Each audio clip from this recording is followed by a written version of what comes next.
Hello students, this is Chiranjit Malik and today we will study about the life processes. It is the first lecture of class 10th and it is very important and this is the longest chapter in the science of class 10th. तो first of all हमें जानना होगा कि what are life processes. So all those processes, those are important for maintenance of life.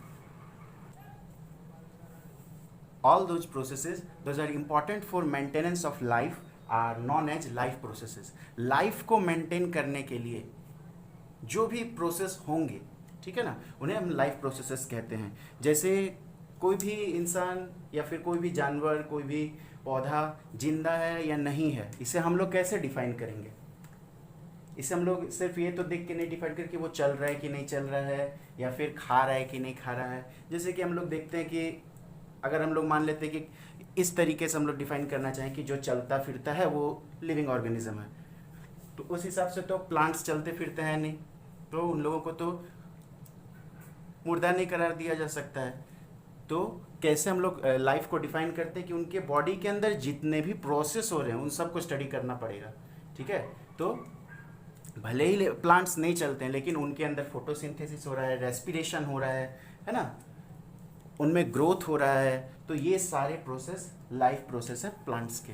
और उसी तरह human body और बाकी जितने भी एनिमल्स हैं उन सब में भी लाइफ को मेंटेन करने के लिए, है ना, जितने भी प्रोसेस होते हैं उन सबको लाइफ प्रोसेसेस कहते हैं. तो लाइफ प्रोसेसेस जैसे कि हो गए न्यूट्रिशन, है ना, हम लोग जो भी खाना खाते हैं डाइजेशन होता है, उसका पहले तो इंजेशन होता है, हम लोग खाते हैं उसको, फिर उसका डाइजेशन होता है, फिर अब्जॉर्प्शन होता है, एसिमिलेशन होता है, एक्सक्रीशन होता है ना, फिर आपका रेस्पिरेशन है.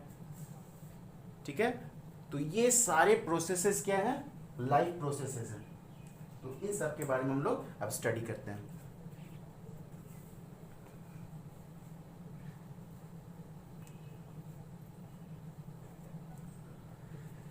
ठीक है, सो लाइफ प्रोसेस का डेफिनेशन क्या होगा? The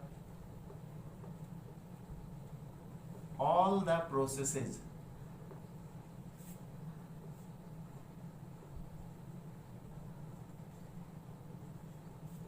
those are important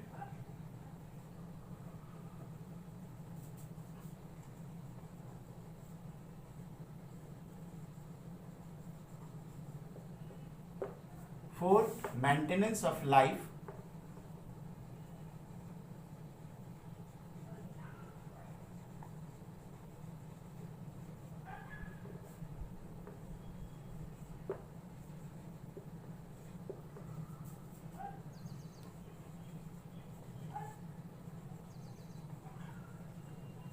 are known as life processes.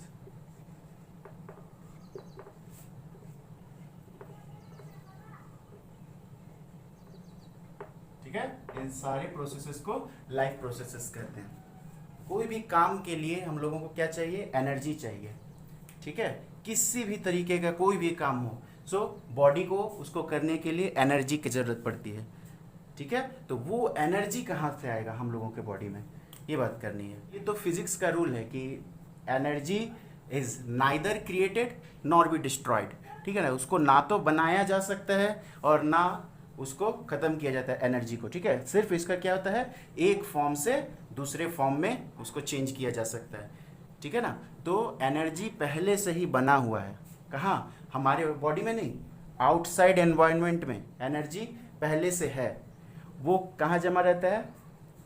जिस चीज में रहता है, यानी कि सोर्स ऑफ एनर्जी, जो भी जिसको हम लोग इनगल्फ करते हैं फूड के फॉर्म, उसे फूड कहते हैं. ठीक है, तो जिसको हम लोग इनगल्फ करते हैं उसको हम लोग फूड कहते हैं. उस फूड में एनर्जी स्टोर है. ठीक है, फूड में एनर्जी स्टोर है. अब हमारे अंदर वो स्टोर्ड एनर्जी जाता है और फिर वो केमिकल एनर्जी में कन्वर्ट होता है. ठीक है, जिसको हम लोगों का बॉडी यूटिलाइज करता है. समझ में आ गया? और इस प्रोसेस को क्या कहते हैं? न्यूट्रिशन. ठीक है, न्यूट्रिशन के बारे में हम लोगों को नेक्स्ट लेक्चर में डिटेल से पढ़ना है. ठीक है, लेकिन यहाँ पर शॉर्ट में बताइए कि nutrition is the process through which the energy source is taken inside the body from the outside world.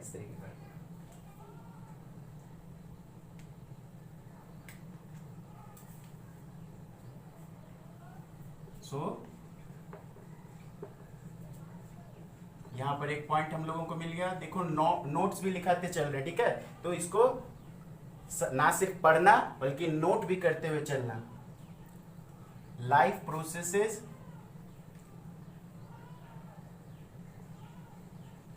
Need energy, ठीक है, तो लाइफ प्रोसेस होने के लिए एनर्जी की जरूरत पड़ते हैं, ठीक है। ये एनर्जी का जो सोर्स है ना, दिस एनर्जी सोर्स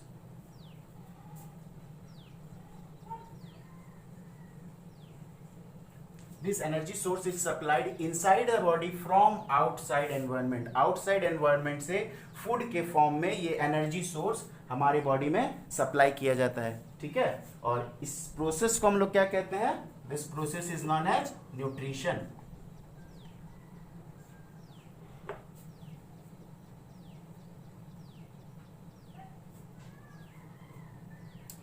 अब जैसे जैसे किसी भी ऑर्गेनिज्म का साइज और कॉम्प्लेक्सिटी बढ़ता जाएगा, किसी भी ऑर्गेनिज्म का साइज और कॉम्प्लेक्सिटी बढ़ता जाएगा, वैसे वैसे उसकी एनर्जी नीड जो है वो बढ़ती जाती है, ठीक है। क्योंकि जो साइज, छोटे साइज के जो जानवर होते हैं, जैसे कि चींटी हो गया और एक हाथी हो गया, दोनों में बहुत अंतर है, ठीक है ना। तो चींटी को कम एनर्जी चाहिए क्योंकि उसका साइज छोटा है, ठीक है, और हाथी को ज़्यादा एनर्जी चाहिए क्योंकि उसका साइज बड़ा है। अब साइज से क्या लेना देना एनर्जी का, साइज से क्या लेना देना एनर्जी का, दोनों का काम तो सेम ही है, दोनों का काम तो सेम ही है ना, कि एनर्जी सोर्स चाहिए लाइफ प्रोसेस को मेंटेन करने के लिए। तो एनर्जी का सोर्स मिल रहा है, उसको भी एक फ्रूट दे दिए, उसको भी एक फ्रूट दे दिए, एनर्जी का सोर्स मिल गया, है ना। तो लाइफ प्रोसेस तो मेंटेन रहना चाहिए। लेकिन अब साइज का क्या इफेक्ट पड़ता है इसमें, साइज का ये इफेक्ट पड़ता है कि चींटी का जो बॉडी है वो ज़्यादा सेल्स से मिलकर नहीं बना हुआ है, उनमें कुछ सेल्स ही हैं, है ना। और हाथी का जो बॉडी है वो बहुत ज़्यादा अमाउंट में सेल्स से मिलकर के बना हुआ है। हर सेल को एनर्जी का ज़रूरत पड़ता है, ठीक है। हमारे बॉडी को एनर्जी का ज़रूरत मतलब लास्टली वो कहाँ तक जाता है, हमारे सेल्स तक जाता है। तो हर सेल को एनर्जी की ज़रूरत पड़ती है, और क्योंकि चींटी में बहुत कम सेल्स होते हैं इसीलिए उन्हें कम सोर्स ऑफ एनर्जी की ज़रूरत है, और हाथी में सेल्स बहुत ज़्यादा हैं इसीलिए हाथी को ज़्यादा अमाउंट में सोर्स ऑफ एनर्जी की ज़रूरत पड़ती है। यहाँ तक समझ में आ गया। अब आगे देखते हैं। तो जैसे जैसे साइज एंड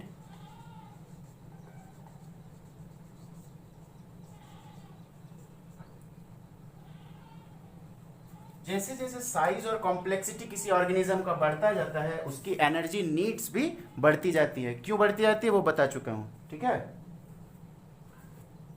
अब ये जो फूड होगा, हम लोग जो फूड लिए, यानी कि एनर्जी सोर्स, फूड क्या है, एनर्जी सोर्स है ना। तो इस एनर्जी सोर्स या फूड को जो हम लोग लिए हैं उसका नेचर कैसा होगा, उसका नेचर कैसा होगा, उसका नेचर होगा कार्बन बेस्ड, ठीक है ना। जितना भी फूड हम लोग खाते हैं उसमें से अधिकतर, most of the foods are carbon based, ठीक है ना। उसमें कार्बन की मात्रा है क्योंकि हम लोगों का बॉडी भी ऑर्गेनिक सब्सटेंसेस से ही बना हुआ है, ठीक है। हम लोगों का बॉडी ऑर्गेनिक सब्सटेंसेस से बना हुआ है, इसीलिए जो हम लोग का फूड भी होना चाहिए वो भी ऑर्गेनिक ही होना चाहिए, ठीक है। बिकॉज लाइक्स डिजॉल्व लाइक, ठीक है। जो जैसा होता है वो उसी में घुलता है, ठीक है ना। जो जैसा इंसान होता है वो अपने ही जैसे इंसानों के साथ दोस्ती करता है ना। अच्छा लड़का अच्छे लड़कों के साथ दोस्ती करता है, बुरा लड़का बुरे लड़कों के साथ दोस्ती करता है। उसी तरह हम लोगों का बॉडी का जो नेचर है वो क्या है, कार्बनिक है, यानी कि ऑर्गेनिक है। इसी तरह हम लोग को फूड भी जो होना चाहिए, जो हम लोग एनर्जी सोर्स के फॉर्म में अंदर ले रहे हैं, वो भी ऑर्गेनिक ही होना चाहिए। तो ज़्यादा अमाउंट का जो फूड है ना, वो क्या होता है, ऑर्गेनिक ही होता है, ठीक, समझ में आ रहा है। यानी कि जैसे देखो विटामिन्स हैं, है ना। विटामिन्स क्या होते हैं, इनऑर्गेनिक होते हैं। विटामिन्स इनऑर्गेनिक होते हैं, वो ऑर्गेनिक नहीं होते हैं। तो विटामिन इनऑर्गेनिक होते हैं, इसलिए वो क्या होते हैं, कम अमाउंट में हम लोग के बॉडी को जरूरत, बहुत कम अमाउंट उसका चाहिए, ट्रेस अमाउंट ही चाहिए हम लोगों के बॉडी को विटामिन का। जबकि कार्बोहाइड्रेट जो कि ऑर्गेनिक है ना, उसका बहुत ज़्यादा अमाउंट में हम लोगों को जरूरत पड़ता है। ठीक है, समझ में आ गया। तो अब जो हम लोगों के बॉडी के अंदर वो फूड गया है ना, यानी कि एनर्जी सोर्स या फूड जो हम लोगों के बॉडी के अंदर गया है ना, तो वो क्या होता है कि जैसे हम लोग एप्पल खा रहे हैं, तो क्या हर सेल को एप्पल मिलेगा? नहीं, सेल को एप्पल नहीं चाहिए, सेल को चाहिए एनर्जी। ठीक है ना, वो एनर्जी फॉर्म करेगा। तो वो कैसे होगा? देखो, सबसे पहले जो हम लोग किसी भी फूड को इनगल्फ किए, उसको चबाए, खाए, पिए, है ना, खाने के बाद क्या होता है कि वो जो जा रहा है अंदर, ठीक है ना, वो एक सीरीज ऑफ केमिकल रिएक्शन से होकर के गुजरता है। ठीक है, सीरीज ऑफ केमिकल रिएक्शन, बहुत सारे केमिकल रिएक्शन होता है उसमें। जैसे जब वो मुंह में रहता है तब उसमें टाइलिन के साथ रिएक्शन होता है, उसका क्या होता है, स्टार्च का डाइजेशन होता है, टाइलिन के साथ रिएक्ट करके स्टार्च डाइजेस्ट होता है। फिर पेट में जाता है, हम लोग स्टमक में जाता है, तब वो हाइड्रोक्लोरिक एसिड्स और क्या कहते हैं, पेप्सिन के साथ रिएक्ट करता है ना। फिर स्मॉल इंटेस्टाइन में जाता है, स्मॉल इंटेस्टाइन में बहुत ट्रिप्सिनोजेन है ना, ये सब के साथ उसको पढ़ना है, न्यूट्रिशन हम लोगों को पढ़ना है डिटेल में। तो इस तरह बहुत सारे सीरीज ऑफ केमिकल रिएक्शन से होकर के गुजरता है, तब जा कर के वो फूड जो हम लोग खाए हैं वो एनर्जी के फॉर्म में कन्वर्ट होता है। ठीक है, तो इसमें से बहुत सारे केमिकल रिएक्शन होता है, जिसमें से कि ऑक्सीडेशन रिडक्शन बहुत ज़्यादा पॉपुलर है। ठीक है ना, ऑक्सीडेशन और रिडक्शन रिएक्शन जो होता है, रेडॉक्स रिएक्शन, ये केमिस्ट्री में आप लोगों को पढ़ना है, रेडॉक्स रिएक्शंस या ऑक्सीडेशन रिडक्शन रिएक्शन। तो इस टाइप के रिएक्शन बहुत ज़्यादा होते हैं हम लोगों के बॉडी में। तो ऑक्सीडेशन रिडक्शन रिएक्शन के लिए चाहिए कि हम लोगों को ऑक्सीजन चाहिए ना। देखो, नाम में ही छुपा होता है बहुत कुछ। ऑक्सीडेशन यानी कि ऑक्सीजन का एडिशन, ठीक है, ऑक्सीजन का एडिशन, तो उसके लिए हम लोगों को ऑक्सीजन चाहिए। तो हम लोगों का बॉडी में तो ऑक्सीजन जमा हुआ है नहीं, स्टोर्ड ऑक्सीजन तो है नहीं, हम लोगों को कहाँ से मिलेगा वो एनवायरनमेंट से उसको लेना पड़ेगा ना। तो अब क्या होगा कि आउटसाइड एनवायरनमेंट से हम लोगों को ऑक्सीजन लेना पड़ता है। तो इस ऑक्सीजन को लेने के प्रोसेस को हम लोग क्या कहते हैं? रेस्पिरेशन। समझ में आ रहा है? ऑक्सीजन का इनटेक को सबसे पहले तो हम लोग का नाक से अंदर गया ऑक्सीजन, ठीक है, तो उसको हम लोग क्या कहते हैं? ब्रीदिंग। ब्रीदिंग होने के बाद वो ऑक्सीजन हर एक सेल तक पहुंचता है, ताकि जो फूड हम लोगों के सेल तक पहुंचा है उसका ब्रेकडाउन हो सके। ठीक है ना, तो इसको कहते हैं पूरे प्रोसेस को रेस्पिरेशन। ठीक है, देखो यहाँ पर एक लाइफ प्रोसेस हम लोग पढ़ चुके हैं, इसके बारे में, न्यूट्रिशन के बारे में। ठीक है, देखो एक एक करके सारा कैसे कैसे लाइफ प्रोसेस आता है। देखो, लाइफ प्रोसेस के लिए एनर्जी का जरूरत पड़ता है, तो उस एनर्जी सोर्स को हम लोग जो बॉडी के अंदर लेते हैं उसको हम लोग न्यूट्रिशन कहते हैं। अब ये न्यूट्रिशन जो एनर्जी सोर्स फूड के अंदर हम लोग, फूड के फॉर्म में हम लोग के अंदर गया, तो हम लोग के सेल को तो जो एप्पल खा रहे हैं वो एप्पल नहीं मिलेगा, है ना, उसको चाहिए एनर्जी। तो उस एनर्जी को कन्वर्ट करने के लिए ऑक्सीजन चाहिए। इस ऑक्सीजन को हम लोग लेते हैं आउटसाइड एनवायरनमेंट से, तो उस प्रोसेस को हम लोग क्या कहेंगे? रेस्पिरेशन। ठीक है, तो दो अभी हम लोग पढ़ चुके हैं, न्यूट्रिशन और रेस्पिरेशन। सो रेस्पिरेशन के बारे में एक पॉइंट लिखवा देते हैं।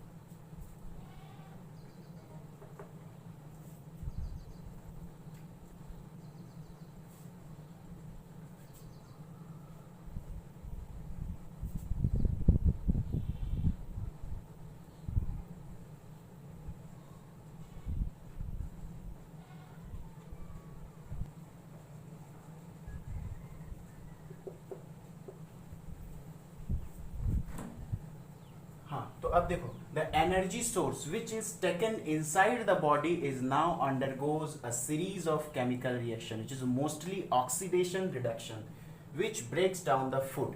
ठीक है ना, पहले तो हम लोग न्यूट्रिशन के द्वारा, है ना, एनर्जी सोर्स चाहिए हम लोगों के बॉडी को लाइफ प्रोसेस को मेंटेन करने के लिए, तो उसको एनर्जी सोर्स को जो हम लोग बॉडी में लिए उसको हम लोग क्या कहे? न्यूट्रिशन। अब न्यूट्रिशन के बाद क्या हो रहा है कि जो भी एनर्जी सोर्स को हम लोग अंदर लिए, फूड को, उस फूड को, है ना, वो फूड क्या होता है? अब एक सीरीज ऑफ केमिकल रिएक्शन, बहुत सारे केमिकल रिएक्शन से होकर गुजरता है। बहुत सारी केमिकल रिएक्शंस में से ऑक्सीडेशन और रिडक्शन रिएक्शन सबसे ज्यादा होता है। ठीक है ना, जो कि उस फूड को ब्रेक डाउन करता है, छोटे छोटे हिस्सों में तोड़ देता है ना। अब ऑक्सीडेशन रिडक्शन हो रहा है तो उसके लिए ऑक्सीजन जरूरत पड़ेगा ना, तो उस ऑक्सीजन को कहाँ से लिया जाता है, आउटसाइड एनवायरनमेंट से, ठीक है ना, बाहर से, बाहर के एनवायरनमेंट से उस ऑक्सीजन को हम लोग अंदर लेते हैं, और उस प्रोसेस को क्या कहा जाता है, रेस्पिरेशन। समझ में आ गया। अलग अलग जानवर में ये जो ऑक्सीजन का नीड है वो अलग अलग टाइप से होता है, ठीक है। जैसे ये सवाल तुम लोगों के मन में उठता होगा कि मतलब अलग अलग तरीके के जितने भी ऑर्गेनिज्म है उनमें इतना कॉम्प्लेक्सिटी क्यों आ गया है ना, जबकि नीड सबको एनर्जी का है ना, फूड सबको मिल ही रहा है, ऑक्सीजन मिल ही रहा है, तो किसी का बॉडी इतना कॉम्प्लेक्स क्यों है, जैसे हम लोग का ह्यूमन का बॉडी बहुत ज़्यादा कॉम्प्लेक्स है, और किसी का इतना सिंपल क्यों है, जैसे जो सिंगल सेल्ड ऑर्गेनिज्म है, अमीबा, सिर्फ एक सेल का, तो उतना सिंपल क्यों है, और ह्यूमन बॉडी इतना कॉम्प्लेक्स क्यों है ना। तो इसका भी कारण है। देखो, अमीबा एक सिंगल सेल्ड ऑर्गेनिज्म है, ठीक है, उसको उसका पूरा जो सेल है वो एनवायरनमेंट के कनेक्ट में है, ठीक है, उसका पूरा सेल जो है वो तो सिर्फ एक ही सेल का बना हुआ है, तो उसका पूरा सेल एनवायरनमेंट के टच में है ना, उसके कांटेक्ट में है, तो उसको अपने लाइफ प्रोसेस को बनाए रखने के लिए जिस चीज़ की भी ज़रूरत पड़ती है, जैसे कि न्यूट्रिशन की ज़रूरत पड़ी, है ना, न्यूट्रिशन के लिए चीज़ का जरूरत पड़ रहा था, फूड का, यानी एनर्जी सोर्स का, तो एनर्जी सोर्स उसको मिल रहा है, एक ही सेल का तो है, एनर्जी सोर्स बाहर से मिल रहा है और वो बाहर के साथ कांटेक्ट में है, ठीक है। फिर ऑक्सीजन का जरूरत पड़ा, तो ऑक्सीजन भी उसको आराम से मिल जाएगा क्योंकि उस एक ही सेल का है, और वो पूरा सेल क्या है, एनवायरनमेंट के कनेक्शन में। लेकिन जो कॉम्प्लेक्स ऑर्गेनिज्म होते हैं, जैसे हम लोग मल्टी सेल्यूलर ऑर्गेनिज्म, मान लो मल्टी सेल्यूलर ऑर्गेनिज्म, जैसे हम लोग ह्यूमन का ही एग्जाम्पल देते हैं, तो मल्टी सेल्यूलर ऑर्गेनिज्म में हम लोगों के बॉडी के सिर्फ सरफेस के कुछ सेल्स ही जो है वो एनवायरनमेंट के डायरेक्ट कनेक्शन में है, ठीक है, हर एक सेल एनवायरनमेंट के डायरेक्ट कनेक्शन में नहीं है। समझ में आ रहा है। लीवर का हर सेल डायरेक्ट कनेक्शन में है एनवायरनमेंट के, नहीं है। हार्ट का एक सेल है, नहीं है। तो फिर क्या होता है, इन लोगों को भी, अब सेल है तो उन लोगों को भी न्यूट्रिशन की जरूरत पड़ेगी, ऑक्सीजन की जरूरत पड़ेगी, एनर्जी की जरूरत पड़ेगी, लाइफ प्रोसेस को बनाए रखना है, तो है ना।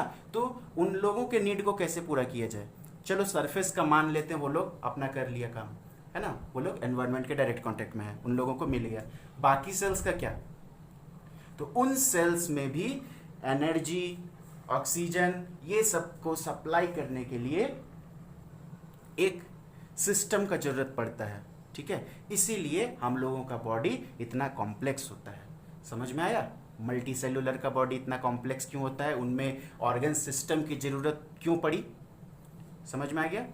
अब देखो किस कैसे कैसे ऑर्गन सिस्टम की जरूरत पड़ा, और कैसे कैसे एक एक ऑर्गन सिस्टम, जितने भी बॉडी में हम लोगों के ऑर्गन सिस्टम है, चाहे वो डाइजेस्टिव सिस्टम हो, एक्सक्रेटरी सिस्टम हो, ब्लड सर्कुलेटरी सिस्टम हो, है ना, वो सारे एक दूसरे के साथ इंटरकनेक्टेड कैसे हैं। देखो सबसे ज़्यादा ध्यान देने वाली बात यह है कि सिंगल सेल्ड ऑर्गेनिज्म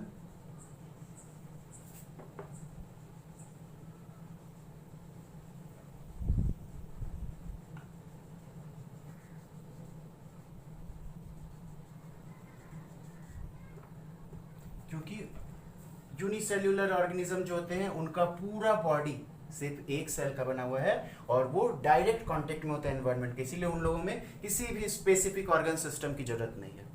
ये समझ में आ गया। लेकिन जो मल्टी सेल्यूलर ऑर्गेनिज्म होते हैं जैसे कि human body,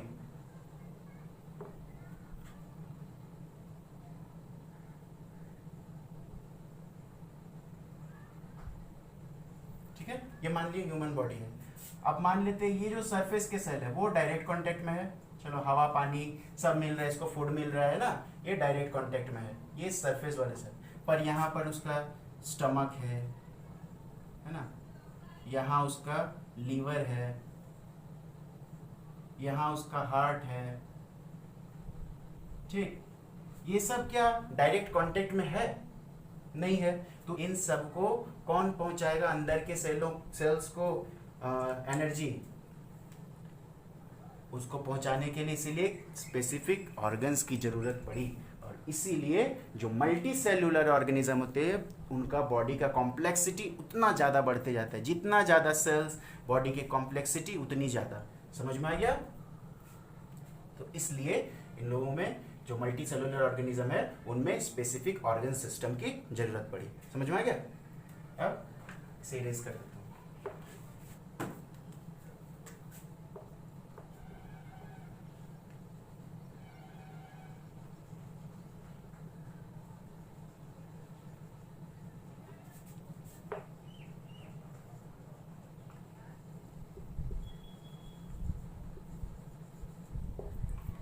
multi cellular organism में हर सेल एनवायरनमेंट के डायरेक्ट कांटेक्ट में नहीं होता है, इसीलिए इन टाइप के ऑर्गेनिजम्स में स्पेसिफिक ऑर्गन सिस्टम की जरूरत पड़ जाती है ताकि हर एक सेल को एनर्जी का सप्लाई किया जा सके। ठीक है, अब ऑर्गन सिस्टम का जरूरत पड़ने का और एक कारण भी है। ठीक, क्योंकि देखो हम लोग जो खाना खा रहे हैं यानी कि फूड का जो इंटेक्ट कर रहे हैं, चलो हम लोग फूड खा रहे हैं तो वो तो सिर्फ एक ही रास्ता से जा रहा है ना, वो मुंह से हम लोग खाए, ठीक, वो इसोफेगस, स्टमक और स्मॉल इंटेस्टाइन होते हुए वो पूरा एलिमेंट्री कैनाल से होकर के पार हो गया, हाथ के सेल तक पहुंचा, हाथ तक खाना गया नहीं गया, पैर तक गया नहीं गया, है ना, तो फिर वहां के सेल को कैसे मिलेगा खाना? आखिर हम लोग खाना खा रहे हैं इसलिए कि हर एक सेल को एनर्जी मिलना चाहिए। ठीक है, हर एक सेल को एनर्जी मिलना चाहिए, पर क्या मिल रहा है एनर्जी? अगर ऐसा होता तो क्या एनर्जी मिलता? क्योंकि हम लोग जो खाना खा रहे हैं वो सिर्फ यहां से होके गुजर जा रहा है। एक तो हम लोगों का एलिमेंट्री कैनाल है ना, मुंह से हम लोग खाना खाए, ये हम लोगों का इसोफेगस है, ये यहाँ पर हम लोग का स्टमक है, और फिर ये ऐसे हो, ठीक है, इस टाइप से रहता है हम लोग का एलिमेंट्री कैनाल। तो ये सिर्फ एलिमेंट्री कैनाल से होकर के गुजर गया, खाना हम लोग इधर से गया और इधर एनस से बाहर निकल गया, पर यहाँ पर हाथ के सेल्स रह गए, है ना, हम लोग का ब्रेन हो गया, पैर हो गया, आँख, मुंह, नाक, कान, ये सबको कुछ मिला नहीं मिला, सिर्फ एलिमेंट्री कैनाल से होकर गुजरा। तो फिर हम लोगों के बॉडी को और ज़्यादा कॉम्प्लेक्सिटी की ज़रूरत पड़ी कि हर एक सेल को एनर्जी पहुंचाने के लिए एक और ऑर्गन सिस्टम की ज़रूरत है। ठीक, हर एक सेल को एनर्जी पहुंचाने के लिए एक और ऑर्गन सिस्टम की ज़रूरत पड़ गई। इसी तरह देखो सिर्फ फूड ही नहीं, ऑक्सीजन जो हम लोग सांस ले रहे वो नाक से होकर गुजरा, नाक से होते हुए ट्रैकिया से होते हुए वो गया तुम्हारा लंग्स तक ही पहुंचा, है ना, उसके बाद आगे कैसे पहुंचेगा?